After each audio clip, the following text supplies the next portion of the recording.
దివ్యాంగులకు సామాజిక ఆర్థిక సాధికారత ధ్యేయంగా కూటమి ప్రభుత్వం పనిచేస్తుందని ఎమ్మెల్యే జ్యోతుల నెహ్రూ అన్నారు.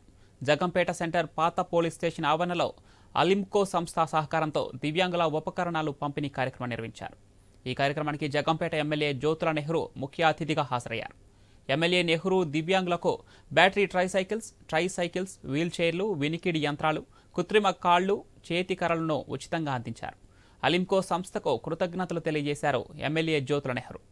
దివ్యాంగులకు జగంపేటలో వృత్తి విద్యా శిక్షణ నైపుణ్య కేంద్రం ఏర్పాటు చేయాలని, అందుకు సంబంధించిన అన్ని వసతులు జ్యోతుల నెహ్రూ ఫౌండేషన్ ద్వారా ఏర్పాటు చేస్తామని ఆయన హామీ ఇచ్చారు.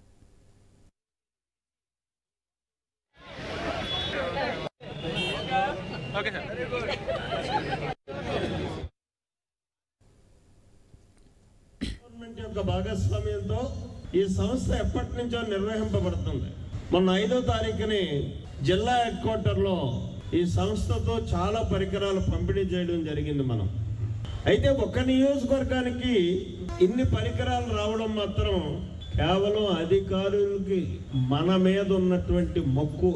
ఎందుకంటే ఏదైనా నిజాయితీగా అమలు జరుగుతుంది, ఒక నిబద్ధతతో వ్యవహరిస్తారు, ప్రజల కోసమే అనునిత్యం ఆలోచన చేసేటటువంటి నాయకత్వం జగ్గంపేటలో ఉంది.